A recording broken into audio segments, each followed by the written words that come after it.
If you have prior clients from your old software or the clients that you've been communicating with via Gmail or even Facebook Messenger, and you have all that information, one of the things that you can do is just click a bulk upload and we'll just help you there. So what you're going to do is this will help you how to migrate your existing contacts. But realistically, all you need to do is send us an Excel or Google Sheet or CSV export of your client contacts with the name, the first name, last name, and email address.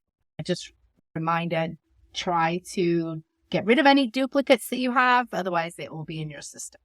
So you just send us a little message and you can attach it here and it to us. So here we go. What you do is you click the attachment. I'm going to setting up Picsello. Oh, here's my client list.